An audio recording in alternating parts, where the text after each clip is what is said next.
E fazer as preces. Então, deixa eu só desativar só um pouquinho o som. Vocês, só para ninguém entrando assim.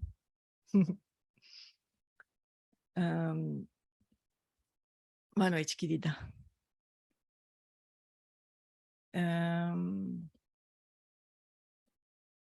Antes de a gente fazer as preces iniciais, vamos só um instantezinho assim, trazer um pouco a consciência para o momento, para o lugar onde a gente está. Traz a consciência para o corpo, deixa a mente se assentar um pouquinho, abre espaço agora. No meio das atividades nossas comuns, assim, espaço para estudar o Dharma.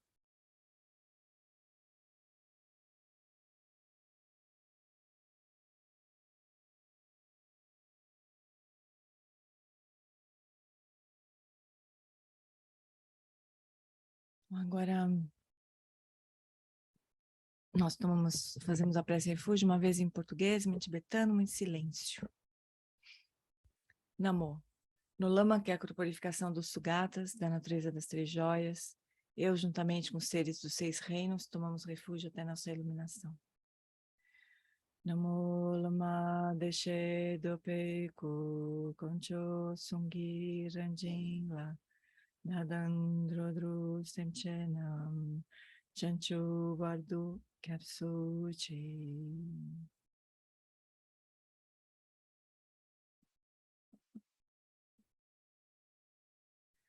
Para benefício de todos os seres, eu faço surgir o espírito do despertar e cultivo a realização do lama como Buda. Por meio de atividades iluminadas, treinarei cada ser de acordo com suas necessidades e faço o voto de liberar o mundo.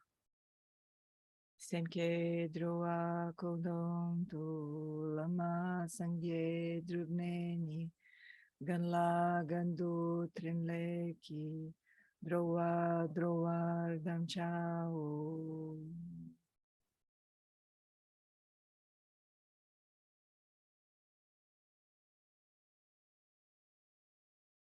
A gente pede as bênçãos de Guru Rinpoche.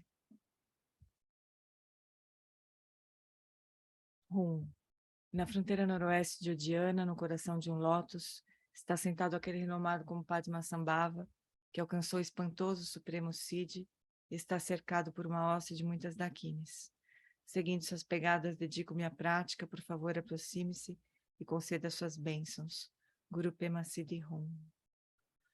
Hum Again Yogi Nubjansam Pema Gesar Dompola Yamsen Chogi Modrunye Pema June Shesudrak Kordu Kandro Mampukor Geki Jesu Dadruki Jingi Lapchi Sheksu So Guru Pema Siddhi Hum.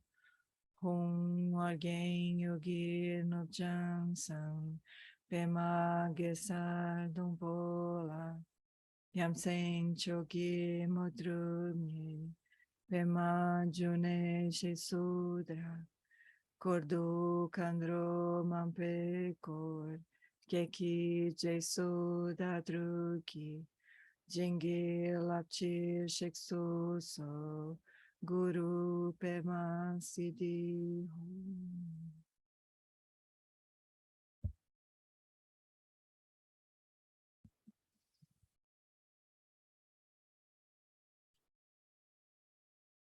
Oi, amores todos. Então, chuchus, eu dei uma arrumadinha no texto raiz, como eu tinha falado, e também no texto mesmo do livro, para a gente se localizar melhor onde que a gente está no texto raiz. Então, olhem só. Vou pegar aqui. Eu vou tentar compartilhar os dois ao mesmo tempo, vamos ver. Depois eu arrumo. Depois eu tiro um, só para vocês verem o que eu fiz aqui. Não sei se vocês estão conseguindo enxergar. Mas, ó, esse aqui é o texto raiz, né? O texto do Dodrup Chen Rinpoche. Então, a gente está a gente tem essa estrutura aqui, né? A gente está agora, na verdade, a gente vai entrar hoje em a diversidade como um suporte para a prática da tomada de refúgio. Então, vamos só ler rapidamente esses parágrafos aqui, ó, dentro desse subtítulo aqui, que é desenvolver atitude de entusiasmo diante das adversidades, né? Então, é aqui que a gente está, página 3 do texto raiz. Porque ele não repete o texto raiz nos comentários, né? O Gyatso Rinpoche não repete. E a semana passada alguém me perguntou se esse texto era um texto diferente. Não é, na verdade, ele está no livro, ele está antes dos comentários do Gyatso Rinpoche. Antes dos comentários, quer ver? Na página...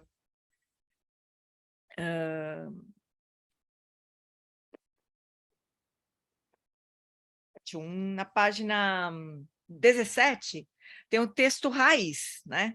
Aí depois, na página 31, começa o comentário do Gyatso Rinpoche. Então, esse é o texto raiz. Só que aqui eu coloquei os subtítulos, para ficar um pouco mais fácil, né? Então, vamos só ler esses 2 parágrafos que a gente já passou os comentários, rapidamente ali. Depois eu vou mostrar para vocês também. Então, desenvolver atitude de entusiasmo diante das adversidades. Então, além de a gente não ter aquela atitude de repulsa, né, de aversão, a gente deveria cultivar uma atitude de entusiasmo ao considerar a adversidade como uma ajuda no caminho espiritual. Além disso, tendo apenas um entendimento teórico, caso você não tenha práticas individuais consonantes com suas próprias habilidades mentais para aplicar em cada circunstância, quer dizer, se a gente só tiver fala assim, tem lá no livro, está escrito alguma coisa que eu posso usar quando isso aqui acontecer, né? Mas a gente precisaria ter isso à mão, na verdade, né? Diante de qualquer tipo de adversidade que venha surgir, você pode pensar muitas vezes, em geral, quando alguém é habilidoso, é possível ter tais e tais benefícios como resultado da adversidade, né? A gente pode até saber que isso é possível. Se a gente não tiver à mão, né? Esses recursos à mão, será como o ditado, grande é a distância entre o céu e a terra, né? Tá bom, e daí, né? Será difícil obter sucesso dessa forma. O objetivo está mais distante do que o céu da terra. Então, esse é o texto raiz. Aí depois ele vai, então, descrever várias maneiras como a gente pode usar a diversidade como apoio na prática. Então, o primeiro seria a diversidade como suporte para o cultivo de uma mente de emergência ou de renúncia do samsara. E esse aqui segue justamente o caminho do Lamrim, o caminho gradual. Então, primeiro a gente desenvolve renúncia, quer dizer, a gente olha para o samsara, para as adversidades e fala, meu, isso aqui é o samsara mesmo, né? O que eu poderia esperar, né? A gente até brinca, o que eu poderia esperar diferente? Então, a gente pode cultivar a renúncia ao samsara por meio da diversidade. Então, reconheça que enquanto você estiver vagando sem autocontrole no ciclo da existência, o surgimento dessa diversidade não é algo injusto ou não razoável. Pelo contrário, essa é a própria natureza do ciclo da existência. Mais do que isso, se é difícil suportar mesmo essa pequena diversidade encontrada ocasionalmente neste reino afortunado da existência, que é o reino humano, imagine se quer mencionar as adversidades dos reinos inferiores. Né? Se a gente não dá conta nem do que acontece com a gente nesse reino, que é o melhor de todos no Samsara, onde a gente tem mais condição de avançar, imagina nos inferiores. Desenvolva uma atitude de desilusão, pensando, ai de mim, a existência cíclica é um oceano insondável e ilimitado de adversidades, e direcione sua atenção para a liberação. Então, isso é a renúncia, né? Aí, no texto raiz, é o parágrafo que a gente leu semana passada, né? Então, aqueles que utilizam a diversidade... Vocês estão conseguindo ver? É aqui do lado agora. Não deve estar muito grande, né? Mas só para a gente se localizar, depois eu deixo só o texto, esse aqui. Então, há aqueles que utilizam a diversidade como um suporte para o treinamento no desenvolvimento da renúncia. Isso é feito ao se reconhecer que, enquanto vaguearem pela existência cíclica, sem nenhum autocontrole, a ocorrência desse tipo de adversidade não é uma injustiça que lhes foi imposta. Não se trata de algo injusto, pelo contrário, é a exibição da verdadeira natureza da existência cíclica. É praticamente o que está escrito no texto raiz, se é que não é a mesma coisa, porque, na verdade, esse Word aqui foi uma tradução que eu e o Marcelo fizemos, sabe? E aí, aqui quem traduziu foi o Henrique Lemes. Então, pode ser que seja diferença na tradução mesmo, assim, né? Mas tudo bem, é essencialmente a mesma coisa. Então, não se trata de algo injusto. Pelo contrário, é a exibição da verdadeira natureza da existência cíclica. Além disso, enquanto estiverem basicamente felizes com esse renascimento humano precioso, se já é difícil uma diversidade menor, agora que vocês estão no que é considerado um renascimento afortunado, apenas imaginem quão difícil será suportar o sofrimento nos reinos inferiores. Como seria renascer nos reinos inferiores, onde o sofrimento é verdadeiramente insuperável? Então, perceba que se você não for capaz de ser paciente ou de suportar os pequenos sofrimentos e aflições, deixa eu ver o que vocês estão falando aqui. Tem fácil paginação? Ah, desculpa. É o que a Flori falou mesmo, 42. Então, perceba que se você não for capaz de ser paciente, né? Paciente no sentido de suportar, e mais do que suportar nesse caso, a paciência é uma qualidade que nos permite justamente reconhecer que isso é o samsara, né? Então, não é só paciência no sentido de tolerar, mas de compreender que essa é a natureza do samsara, né? Então, se a gente não for capaz de ser paciente desse jeito, ou de suportar os pequenos sofrimentos e aflições que acontecem agora, você não será capaz de suportá-los nos reinos inferiores. Agora é o momento de se assegurar para não precisar enfrentar o sofrimento dos reinos inferiores. Lembra que a gente leu a gente leu e depois parou, né? Nessa frase aqui. Que a Aninha falou, eu não acho que eu vou renascer em reino inferior, porque, afinal de contas, não apontei nenhuma grande coisa e tal, né? E aí a gente pode se lembrar, acho que é útil a gente lembrar, que cada vez que a gente tem um ataque de raiva, né? Se perde na raiva, se perde... Nossa, sempre faço isso. Ou na carência, né? A gente está tendo um renascimento em reino inferior, nesse mesmo corpo, né? É útil a gente lembrar disso. E aí fica bem mais difícil de suportar, né? Então, uma vez que a gente tem renúncia, que a gente desenvolve a renúncia, usa o samsara para isso que é o samsara, ele está mostrando a cara para mim, né? Isso que está acontecendo, ele só simplesmente está mostrando a cara, né? E com base nisso, a gente então desenvolve a renúncia. Fala, puta, eu não quero mais saber disso, eu quero realmente a liberação, é isso que eu quero, né? Então, esse é o primeiro passo do caminho, na verdade. Quando a gente se dá conta, isso é o samsara, eu quero zarpar da experiência do samsara, né? Eu não quero ficar sujeita às aflições da mente, né? Não é assim, eu quero me livrar das pessoas todas, ir embora para o reino de caras dos Budas, não é isso. Mas quero me livrar da experiência de sofrimento do samsara, né? Essa é a renúncia. Então, se a gente for estudar como o Geshe ensina o caminho gradual do Tsongkhapa, que o Tsongkhapa ensinou, a renúncia é o primeiro passo, né? É o ensinamento para as pessoas de faculdades mentais inferiores, ou do pequeno escopo, como o Tsongkhapa diz, né? Mas não tem nenhum problema nisso, porque assim, a gente tem que passar por essa fase também, né? Ainda que a gente ache que a gente não tem faculdades mentais inferiores, né? A gente precisa passar por essa etapa do caminho, né? De a gente olhar para o samsara e falar, meu, o samsara é isso, eu não vou mais me enganar, embora tenha coisas boas, assim, de vez em quando, a natureza do samsara é sofrimento, e é muito útil a gente entender os tipos de sofrimento. Vou falar rapidinho. A gente tem o sofrimento do sofrimento, aquele sofrimento que a gente olha e fala, sofrimento. Isso é sofrimento. Cris, quer falar antes eu falar outra coisa aqui? Fala, Cris. Não, é rapidinho. É que quando fala renúncia, Uhum. é você abrir mão, né? Do samsara. Renúncia Então, você do abre samsara. mão do sofrimento. Você É. abre mão do sofrimento. Você abre mão do sofrimento. Só que, vamos compreender o que é sofrimento agora. Você abre mão do sofrimento. É renunciar ao sofrimento. A experiência do samsara, que é... Esses dias eu li em algum livro. Acho que estava lendo um livro assim, samsara é um outro nome para o sofrimento. É só um outro nome para o sofrimento. Achei bonito isso, porque é isso mesmo. Agora, a gente precisa entender bem nesse contexto o que significa sofrimento, porque é uma visão um pouco mais ampla da visão comum de sofrimento, né?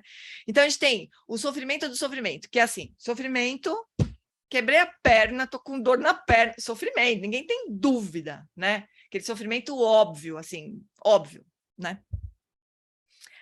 Agora tem um probleminha aqui. Esse é o primeiro sofrimento. Todo mundo reconhece, todo mundo quer se livrar, né? Agora o segundo, já nem sempre. Porque assim, o segundo é assim. A gente fica transitando pelos... Peraí, só um pouquinho. Então, o segundo tipo de sofrimento chama sofrimento da mudança. E o sofrimento da mudança é o que a gente chama de felicidade. É o que a gente chama de alegria, de que bom, no Sansara, né? No contexto do Sansara. Então, por quê? A alegria da sua caixinha de som nova. A minha caixinha de som, né? Como se ela nunca mais fosse quebrar, né? E agora, assim, vou ser feliz, né? Porque é justamente isso. A caixinha de som nova vai quebrar um dia, né? Quer dizer, no mesmo lugar onde está hoje, neste momento, a Carol que me deu, inclusive, a Carolzinha Steffen, que está aqui, essa anja. Hein, Carolzinha, eu tava brincando aqui com eles que a caixinha nunca mais vai... Que agora eu vou ser feliz que eu tenho uma caixinha nova. E que eu tava me sentindo como se tivesse dado um golpe. Porque daí você foi lá, comprou a caixinha, veio me dar de presente. Por um tempo seremos felizes com a caixinha. Por um né? tempo Vamos seremos ver. felizes. Não vou perder mais o Gaspend, né, Carol? Então, então, a caixinha vai quebrar, né? Então, mesmo essa felicidade que a gente experiencia dentro do contexto do Sansara, com coisas que são sujeitas à impermanência, né? Esse tipo de felicidade é chamado de sofrimento da mudança. Porque dentro dele já faz parte do softwarezinho o sofrimento que vai vir em algum momento, né? Então, todos os fenômenos contaminados, ou seja, que são fruto de desejo apego, né? Os fenômenos, não a caixinha. A caixinha é a caixinha de plástico e, sei lá, com coisa dentro e colorida e tudo mais. Mas a caixinha é uma questão, né? Agora, o fenômeno, a caixinha que a Carol me deu é um fenômeno. Esse fenômeno é contaminado, porque eu tenho apego agora à caixinha que a Carol me deu, quando ela quebrar, vou sofrer muito, né? Mais do que com a outra que eu comprei, né? Então, todos os fenômenos são sujeitos à impermanência, né? E na nossa ignorância, que não vê a natureza impermanente de todos os fenômenos, significa que em algum momento a gente vai sofrer. Então, isso que a gente chama de felicidade dentro do sofrimento ou dentro do Sansara, chama sofrimento da mudança. Esse sofrimento a gente não quer abrir mão. Esse é o problema. Renunciar a esse tipo de felicidade, entre mil aspas, a gente não quer. E esse é o problema. Então, essa renúncia faz parte já do ensinamento para as pessoas de faculdades mentais medianas, porque já é um upgrade, né? A gente precisa ter um pouco mais de compreensão, um pouco mais de compreensão da natureza das coisas, né? Mais habilidade de abrir mão, né? Do que a gente chama de felicidade. Então, já é um passo além, mas é um sofrimento, né? Um tipo de sofrimento que está dentro do Sansara e que a gente não vê como sofrimento, né? Mas os Budas veem como sofrimento isso. O que a gente chama de felicidade, fala, é tipo assim, a gente pensa assim, numa outra escala. A gente olhando para uma criança feliz da vida porque comprou um pirulito. A gente fala, esse pirulito daqui a pouco vai acabar, né? Pirulito, ficar feliz com pirulito. É mais ou menos isso que os Budas acham que pensam da gente, né? Mas acho que tem um ensinamento que eu não me lembro, acho que do Kensei, de alguém que ficou em campo de concentração, desses lamas. Falava assim, que no campo de concentração, onde eles comiam... Como é que era? Deixa eu lembrar direito dessa história. Vou contar. Mas era assim, no campo de concentração, eles apanhavam sistematicamente de um determinado guarda, né? O dia que esse guarda faltava, era um dia feliz. Então, para nós, é um pouco assim, sabe? O dia que o guarda falta, para nós é um dia feliz. Numa escala, né, dos Budas olhando para a nossa situação, pobres de nós no Sansara, né? O dia que a gente está bem, seria o dia que o guarda falta, sabe? E que a gente não vai apanhar. É mais ou menos isso. Esse é o sofrimento da mudança, né? Ou não só da mudança, mas também do que tudo permeia. Mas é um tipo de sofrimento. Mas a gente chama de alegria, né? De felicidade. Super temporária, super condicionada. Mas a gente acha... E essa alegria a gente não quer soltar, né? por mais efêmera que ela seja, por mais pouco confiável que ela seja, a gente não quer soltar. E o terceiro tipo de sofrimento, que é mais difícil ainda de a gente se dar conta e de querer, de fato, abrir mão, de cultivar realmente a renúncia, é o sofrimento que tudo permeia, que é simplesmente a nossa situação de nós estarmos o tempo todo sujeitos às aflições mentais. A qualquer momento a gente pode sofrer com algum tipo de perturbação da nossa mente. Qualquer uma, apego, raiva, né? É o sofrimento da existência condicionada, quer dizer, as condições nos afetam, né? Esse sofrimento é muito sutil e é o terceiro tipo de sofrimento. Então, quando a gente fala renúncia, é abrir mão de sofrimento? É, mas é de todo esse tipo de sofrimento que são, que fazem parte da natureza do samsara. Então, um pouco mais complicado do que... Porque se a gente falava, abrir mão de sofrimento, todo mundo quer. Óbvio. Mais ou menos, né? Porque a gente não enxerga muitas coisas como sofrimento. Essa é uma parte importante do nosso trabalho como praticantes, né? Enxergar essas experiências do samsara todas como sofrimento. Mas não para ficar deprimida... Oi, fala, Flor. Seria se compreender profundamente a primeira nova verdade. A primeira né? nova verdade. Do sofrimento. E as causas do Samsara sofrimento. é sofrimento. A primeira, aí a gente vai... E Quando a gente segunda, entende a natureza do sofrimento, a gente vai chegar... vai começar a compreender compreender as causas. Porque a causa é o autocentramento, a reificação, as aflições que surgem disso, e, né, esse processo. Né? A gente se identifica com... Aí, quando a gente compreende bem, aí a gente pode chegar no ponto de falar, putz, eu não quero mais isso mesmo, eu quero a liberação. Isso é renúncia, né? Aí, bom, quero a liberação, próximo passo qual é? Bom, eu não tenho a menor ideia de como fazer para me liberar, né? Como é que eu vou me liberar? Como é que eu vou me libertar do samsara? Se eu perguntar para minha mãe, a minha mãe vai falar, filha, acho que você está precisando tomar um remédio, não sei bem, mas levar você no psiquiatra. Ou sei lá, né? As pessoas comuns não têm essa resposta, eles não têm nem essa visão, quanto mais essa resposta, né? Vai dizer assim, vai casar, vai arrumar vai casar, vai arrumar um emprego, vai namorar, né? Vai pro cinema, sei lá. Agora, então, o segundo passo seria a gente tomar refúgio, né? Quer dizer, o refúgio seria o quê que a gente vai ver agora? Bom, então, se o samsara é isso aqui e eu não quero mais, como é que eu faço para sair disso? Quem que sabe como sair disso, né? Aí eu vou dizer para vocês que a única pessoa que sabe é o Buda, porque o Buda, né? Na verdade, o Buda, ele... Não vou dizer que é a única pessoa que sabe, mas na época dele, ele foi um grande revolucionário, né? Porque ele... É a coisa mais extraordinária, eu acho, essa história do Buda Shakyamuni. Porque ele nasceu num lugar onde a prática dos yogis era muito, muito maravilhosa, né? Muito intensa, muito viva, muito né, borbulhante, assim. Se tropeçava nos yogis lá. Yogis de grande realização, né?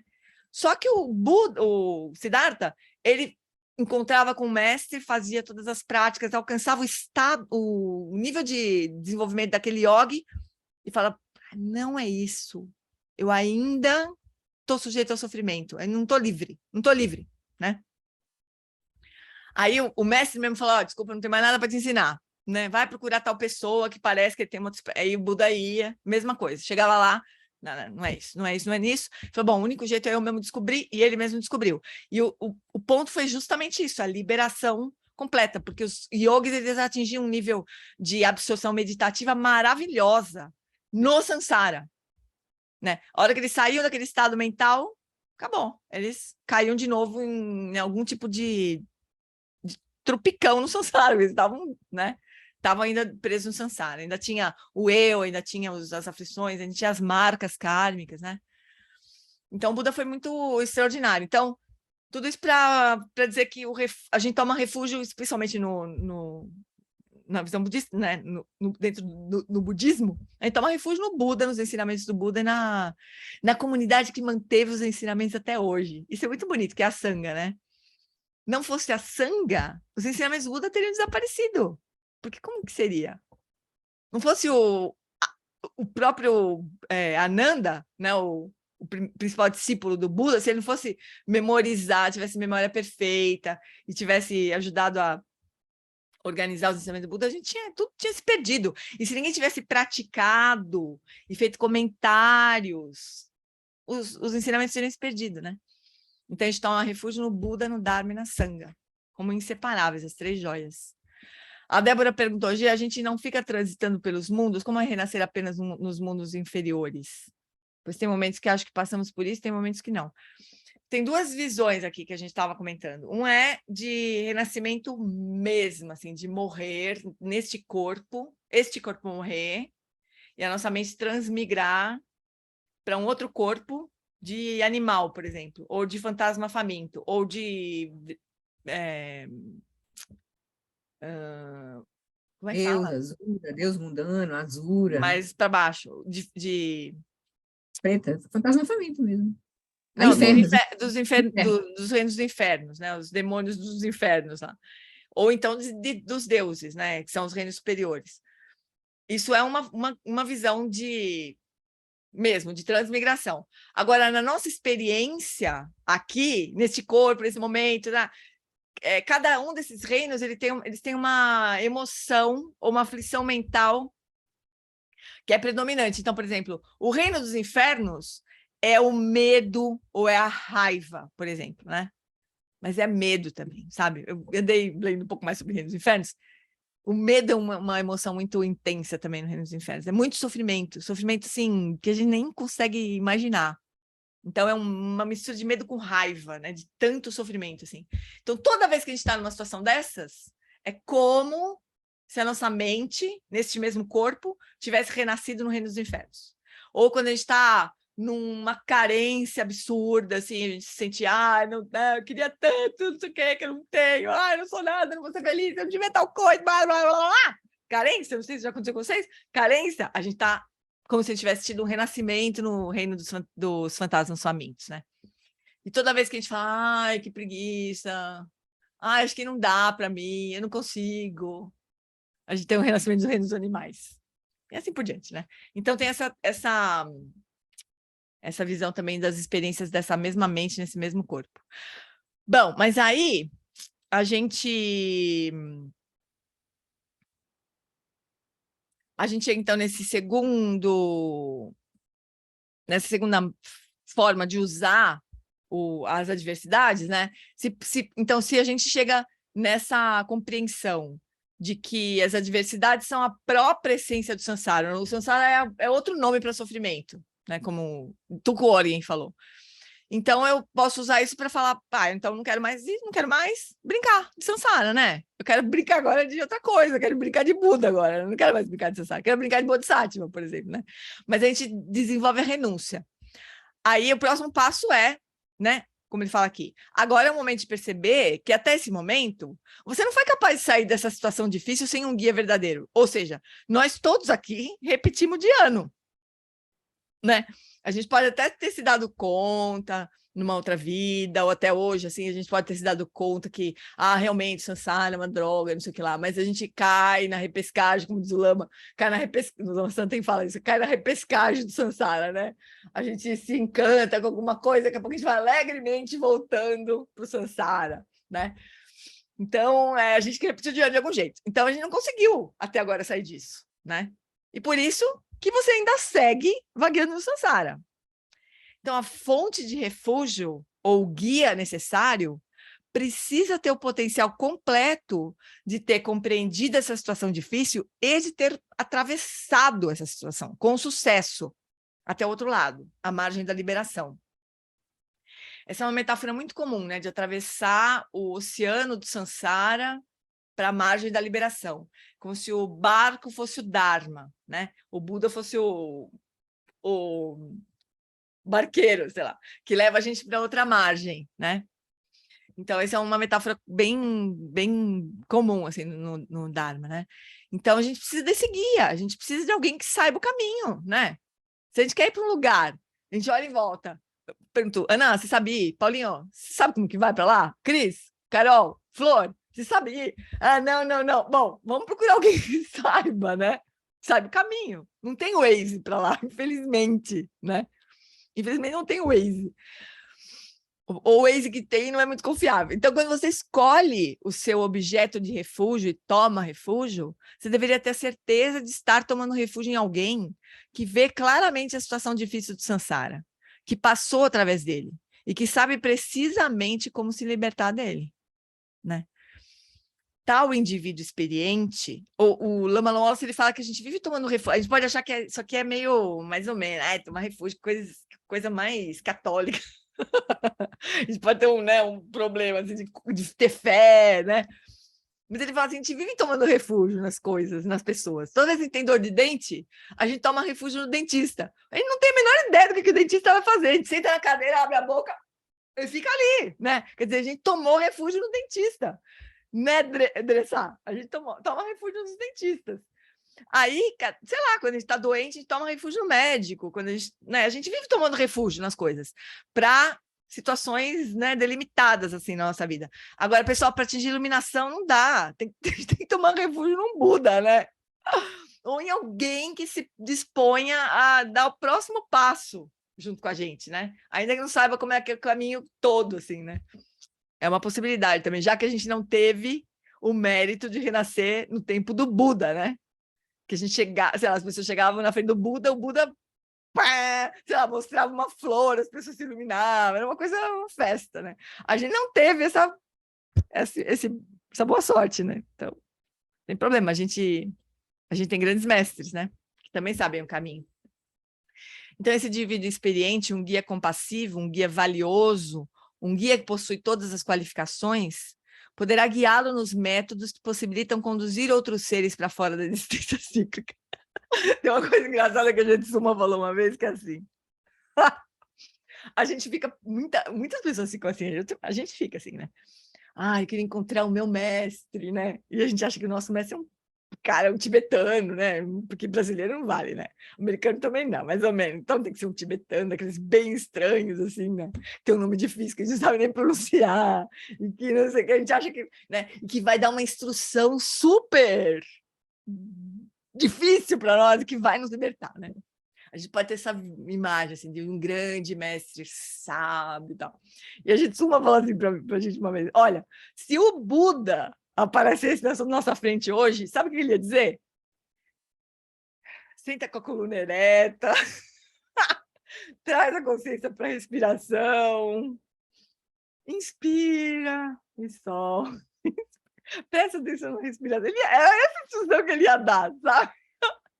Para a gente acalmar minimamente essa mente doida da gente. Ia dar uma prática de chamata nível 1 para nós, né? Básica, assim.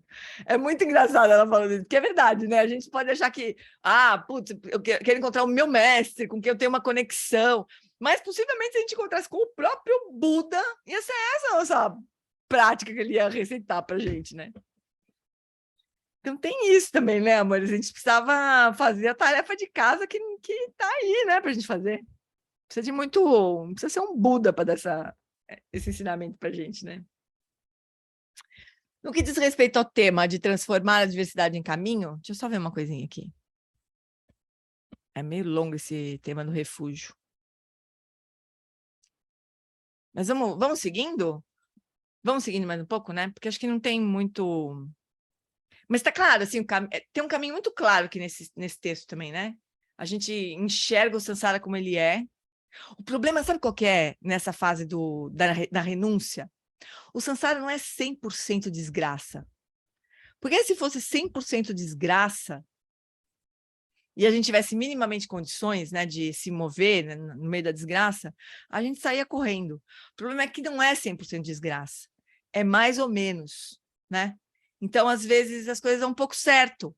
Aí a gente fala assim, mas então não é tão ruim assim, né? Eu posso fazer isso aqui funcionar. E aí a gente vai ficando dentro desse jogo do Sansara, né? A gente não se convence realmente de que, puta, não vale a pena ficar... E aí... Outro problema também que a gente pode ter é assim, beleza, eu não quero mais e pronto, eu quero ir embora.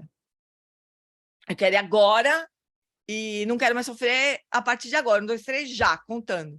Também não é assim, né? A gente vai precisar treinar o caminho.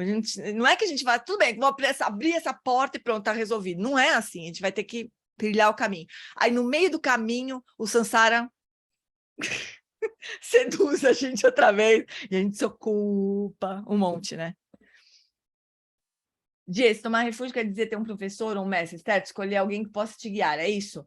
Então, é o que eu estava dizendo, é isso, mas a gente tem pode ter, a gente assim, ó, a gente está estudando o Dharma, né? A gente está estudando o Dharma, não tem nenhum mestre aqui, né? Entre nós aqui, mas a gente está seguindo os ensinamentos de um grande mestre, né?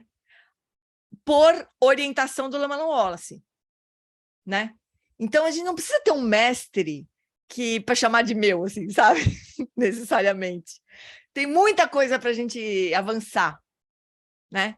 Até que, sei lá, um dia pode ser que a gente tenha essa sorte, assim, de encontrar um professor de quem a gente vai ser muito próximo, vai ter contato muito pessoal. Mas isso não é fundamental. O fundamental é a gente ir desenvolvendo confiança no caminho, né? Que está sendo apresentada por grandes professores autênticos, né? Teve não sei quem estava no domingo lá no Mingyur, a Carol, quem mais estava no dia que o Mingyur Rinpoche veio aqui para São Paulo? Que eu traduzi. Alguém fez essa pergunta, a Ana e Paulo, alguém fez essa pergunta e eu acho que era aluno do Lama Santa, viu, Dê?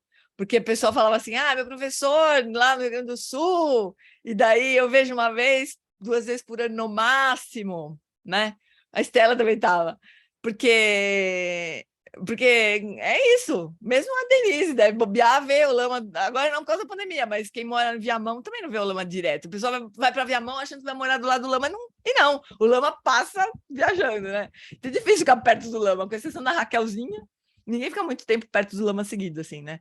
E daí essa pessoa falou assim, meu professor, eu vejo ele uma ou 2 vezes por ano no máximo, e daí quando eu encontro com ele, eu fico super inspirado, depois ele vai embora e a inspiração vai, né, caindo. Então, a gente tem essa tendência de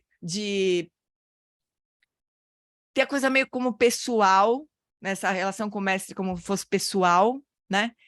E também de achar que o mestre é uma coisa e os ensinamentos é outra. Foi isso que o Mingyur Rinpoche respondeu, inclusive, né? O importante não é o mestre, é o ensinamento. Então, assim, se você encontra uma vez com o Lama, né? Uma vez com o Lama, assiste um retiro do Lama, ele dá 3 dias de retiro. Você, com certeza, tem uma vida inteira de prática para fazer, com aqueles 3 dias de retiro.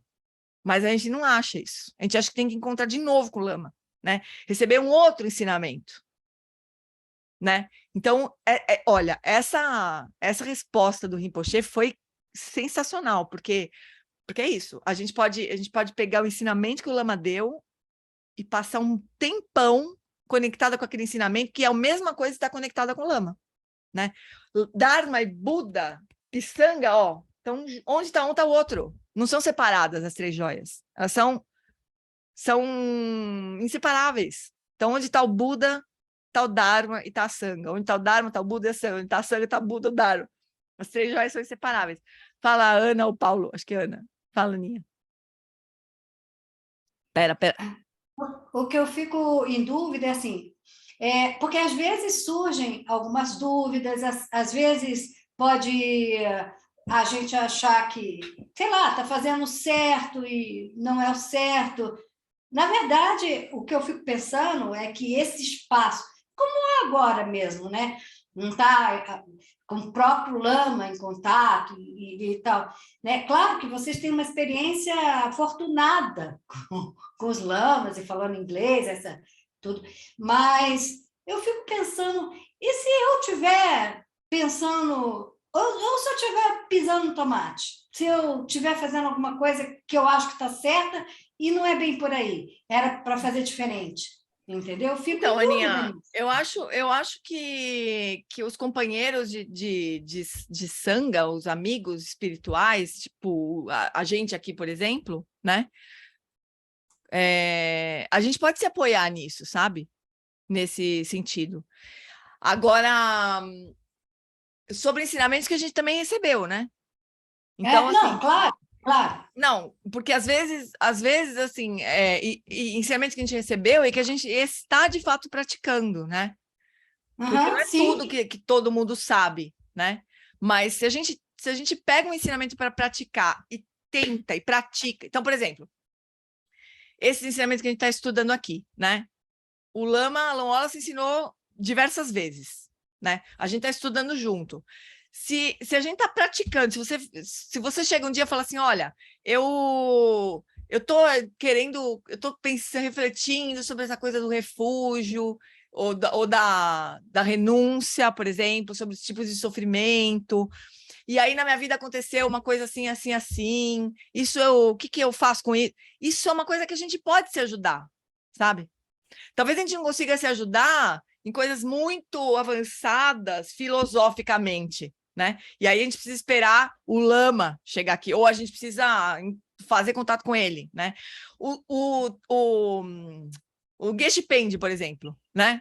Ele vem seguido para ele dá ensinamento para nós seguido, né?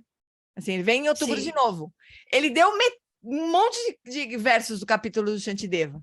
A gente precisaria pegar esses versos, ler, ouvir outra vez, para tentar praticar. E a hora que ele volta, o Geshe lá, eu não entendi isso aconteceu assim, assim comigo e tal. E assim a gente vai, entende? Eu acho que a gente pode se ajudar enquanto o professor não está presente, e quando ele vem, fazer perguntas, mas o que acontece com a maioria de nós, assim? A gente ouve 1 milhão de ensinamentos e não pratica nenhum. E daí não tem dúvida de verdade para perguntar para ele, sabe? Eu não estou falando de você não, viu, Aninha? Estou falando de mim. Não, inclusive. eu sei, não. É uma tendência que a gente tem, né? Aham. Mas eu acho que é assim que a gente avança, sabe? E acho que foi essa a resposta do Mingyur Rinpoche. A gente não precisa encontrar com o mestre seguido, porque ele deixa ensinamento para gente. O Geshe Pende, por exemplo, eu acho que para nós aqui, para você, para mim, para Flori, para Marcelo, para muitas pessoas aqui, o Geshe Pende é um professor muito próximo de nós agora, por incrível que pareça, né? Ele participa dá ensinamentos seguidos assim durante um tempo, daí ele dá uma sumida, aí ele volta, mas ele volta e passa semanas dando ensinamento para gente. Né? E ele abre para perguntas, né? Então a gente tem essa proximidade, sabe? Eu não acho que a gente está numa situação e fala, putz, eu não tenho professor, eu não tenho mestre. A gente tem, né? O Lama Wallace, ele vem uma vez por ano, ele fala com a gente uma vez por ano, mas a gente tem acesso a ele se a gente precisar falar com ele, né? Então a gente não está completamente solto. E o mais importante é a gente entender que o professor e o ensinamento são a mesma coisa, né? Então, se a gente revê o ensinamento, estuda outra vez, tem dúvida, discute na sangue, a gente está junto com o professor. Isso é bem bonito, né? Essa resposta do Rinpoche foi bem bonita. E a gente não deveria perder a oportunidade de, quando o professor vem, tirar as dúvidas que a gente tem com ele, sabe? De verdade, as dúvidas da nossa prática mesmo, né? Isso é muito importante. E a gente tem essas oportunidades, né? Agora, não sei se é Roberto ou Átila ou a Denise, não sei mais quem que está na frente. Acho que é o Roberto. Fala, Roberto. O Átila estava na frente, mas ele, por algum motivo, ficou atrás. Não sei por quê. Acho que ele saiu e voltou. Não, É que o Márcio levanta do... Então vai, para aí. Átila, depois eu falo, pode falar. Tá. Eu estava lembrando o seguinte, essa fala, né, dele de que o mestre e os ensinamentos são inseparáveis. Eu lembro que uma vez eu ouvi o Lama Santa e falar uma coisa que para mim foi uma chave aquilo ali, uma coisa muito boa, que foi assim, ele contando uma história do Shagdu Tulku Rinpoche e que perguntavam para ele, né, quantas horas você medita por dia, né? E aí ele respondia 24 horas. Aquela resposta do Lama, contando o assunto dentro de um contexto, na minha cabeça veio assim, epa, esses homens eles estão o tempo inteiro oferecendo. Eles estão em contato com o Buda, com o Dharma e com a Sangha.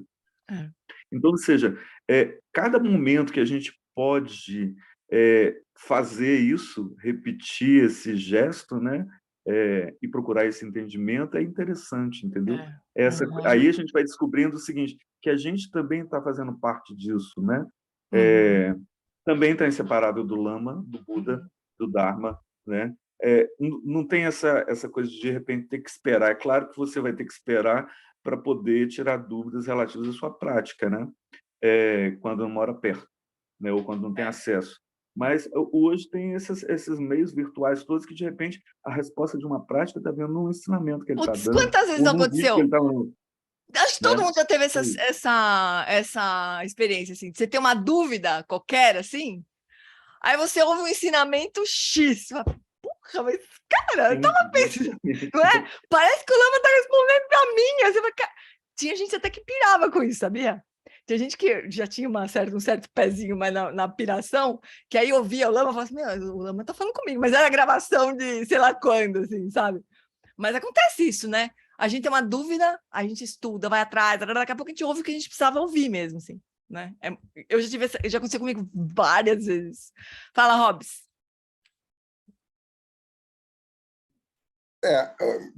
Pensando sobre renúncia, né? Às vezes eu fico pensando, o que é realmente renunciar ao samsara? Uhum. Para entender o que é quando a gente fala renunciar ao samsara. Porque normalmente renúncia, a gente vai deixar de fazer alguma coisa e aí vai achar que tem alguma outra coisa que vai aparecer no lugar, né? Assim, uma renúncia do senso comum. Aí, como você bem falou, renunciar ao sofrimento do sofrimento era mole, né? A gente aspirar que não aconteça dor, perda, essas coisas parecem fáceis. Agora, o problema é que no samsara, a coisa, você também já falou isso, é mais complexa. Tem coisas que a gente gosta e tal. Então, a primeira coisa que eu acho que ajuda por exemplo, o que acontece? Outra coisa, né, que está ligado. O que acontece quando a gente desperta? Porque é uma coisa que eu não sei direito. Eu falo, olha, eu estou tateando. Mas pelo menos a gente já tem, eu pelo menos acho que tem um cheiro. O primeiro é diminuir 100% das aflições mentais. Então, a gente tem que diagnosticar o que é aflição mental, né? A primeira coisa que eu preciso, na minha experiência, quando eu fico com raiva, eu tenho que ter alguma coisa que me avise, olha, você está com raiva, cara. Ah, tá. Não vai dar para não necessariamente recalcar, porque não vai adiantar, mas pelo menos acender uma luzinha para eu saber. Então, a aflição mental é um problema. A segunda é que nem tem na prece de dedicação, a gente vê a vigília do mesmo tecido do sonho. Isso já é mais complicado, né? Porque a gente vê a vigília aqui, as coisas acontecendo, a gente fala, nossa, é que nem um sonho. Eu posso acordar e falar que era só um sonho. Mas é uma outra coisa que acho que vale a pena a gente pensar. E o terceiro, que eu acho mais complicado, é realmente perceber a coemergência, entendeu? É que a gente é a consciência prístina passando por Alaya Vijnana e piscando como se fosse um soluço, vai, some, a cada momento. A gente não é um ser no vir a ser. Eu falo, nossa senhora, que coisa estranha, né? É bonito, mas é estranho. Então, esse pedaço, Jane, eu acho que é quase como se a gente tivesse um sentido em que está apagado e a prática vai fazer o sentido abrir. Imagina que a gente nasceu cego. Até tem um rapaz que tem no YouTube que é cego, com vida de cego. É interessante, que é um rapaz que ficou cego com 5 anos, enxergou muito mal. Aí ele conta relatos da vida dele, de como por exemplo, fala, fulana é loura. Ele não sabe o que é fulana é loura. É porque ele só tem aspecto sonoro e tátil, né? Mas ele sabe como assim. A Brasília é a capital do Brasil. Ele decorou isso, entendeu? Quando você fala Brasília, capital do Brasil, aí fala o nome da fulana, ele fala loura, mas ele não sabe nunca. Aí imagina que alguém que é cego de nascença começa a olhar. O cara pode ser especialista em ótica, ele sabe tudo o que acontece teoricamente, mas ele nunca viu. Então, despertar, que é você ter a consciência, ela não é mais dual, entendeu? Olha que coisa estranha. É como se você...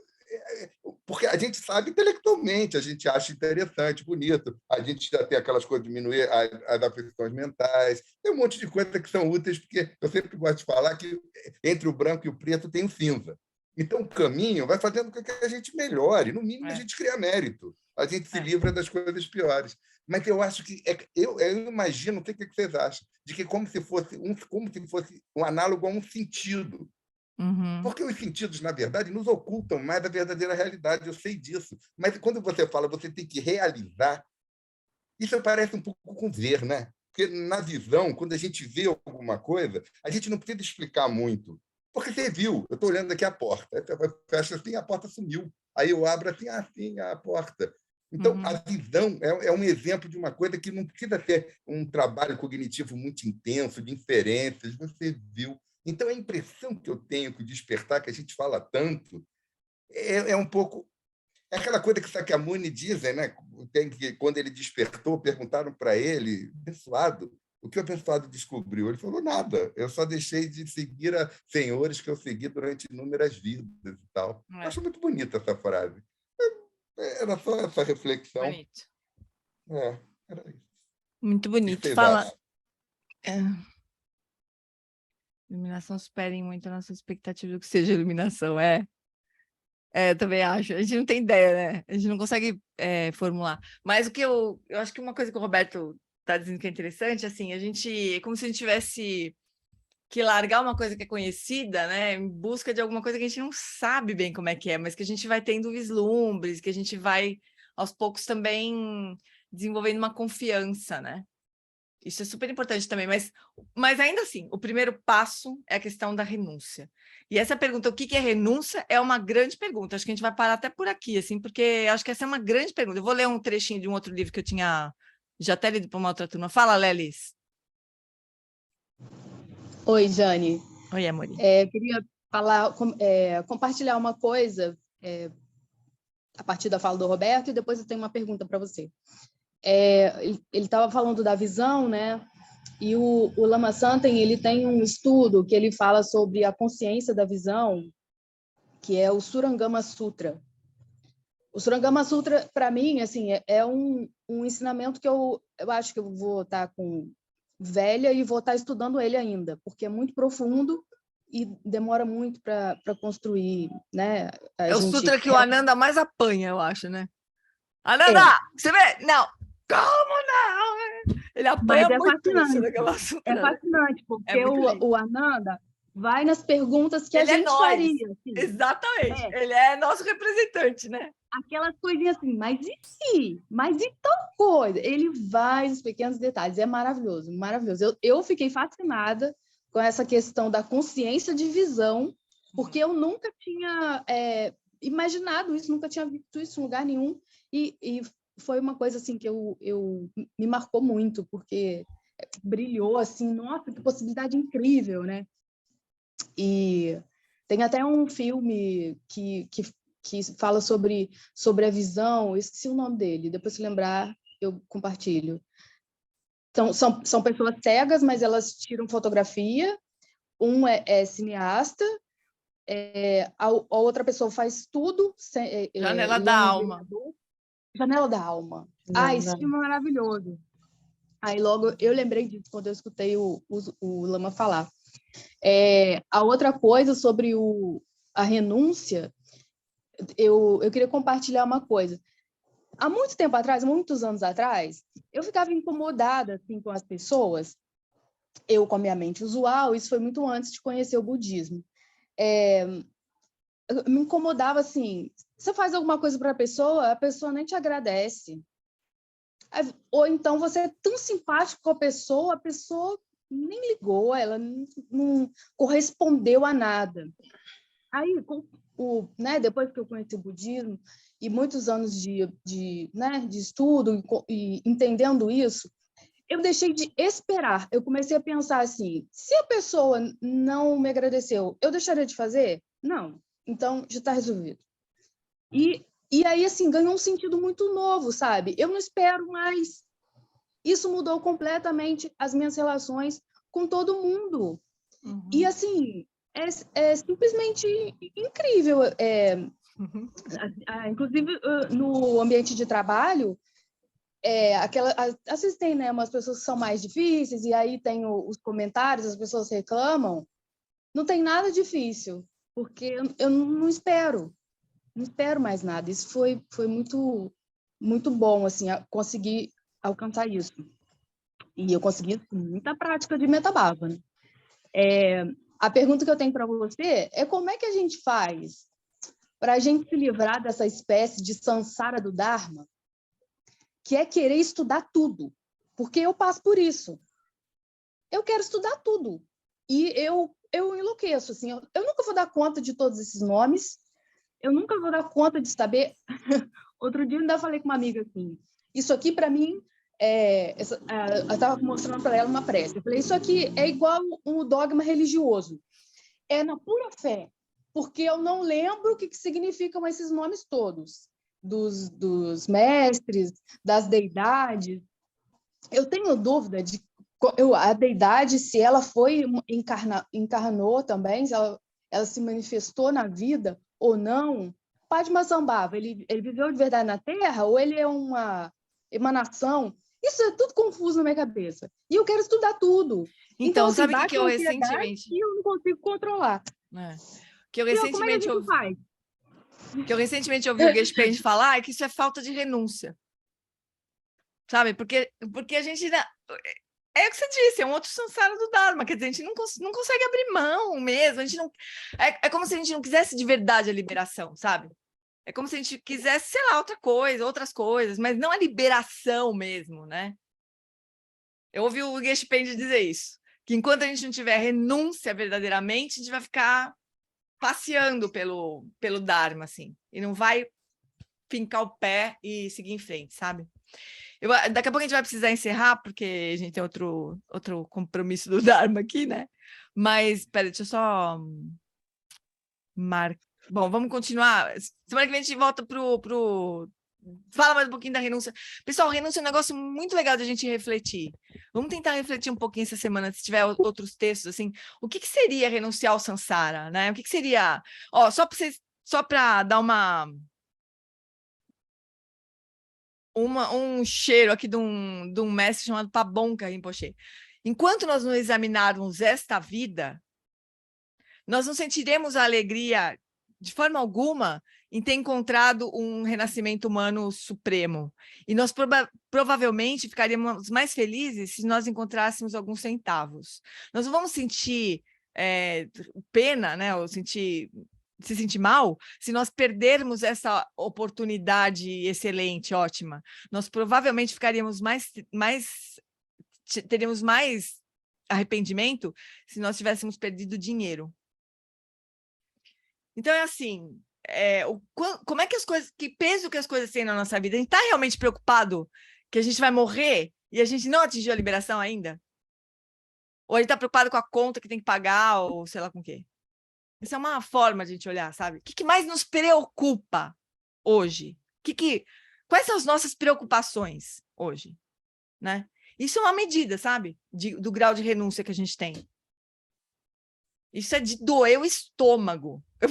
Nossa, olha que eu li esse negócio, meu Deus! Cara, a gente não entendeu, sabe? A gente não entendeu. Então, assim, o primeiro passo, que é falar, eu não quero mais essa palhaçada mesmo. O que eu faço agora? A gente não deu. Então, a gente ainda está meio assim, meio tonteado já, maravilhoso, a gente está meio zonzo assim, mas a gente não deu esse primeiro passo. Ô, Gê, e conectando o que Lelis disse aí, um pouco, né, com a renúncia que tu está colocando, tem um pouco assim da gente, essa busca de informação, conhecimento, é um apego que a nossa mente tem. É uma outra volta do samsara. Porque o Dharma, ele é um remédio para ser tomado. Então, é a prática. Se a gente não tomar, só estudar, só ler, só adquirir, né, informação, não é praticar o Dharma. Então, esse é o ponto. É dureza. É o samsara reloaded. Encontrar a prática, o Dharma e a prática que ela está apontando, e fazer a prática. Amores, a gente precisa encerrar. A gente vai fazer a dedicação última aqui, e a gente retoma esse assunto super importante aí na semana que vem. Eu vou ver se eu acho mais alguma coisa sobre renúncia, ou pelo menos indicar o ensinamento do Geshe-Pende sobre isso. Então, por esta virtude, posso eu rapidamente realizar o Lama de Udiana e posso eu conduzir todos os seres, sem exceção, a esse estado de realização. Gewadinho Dudá, Korgan Lama Drupgyunidro, Chikamalupa, Dei Salagopara.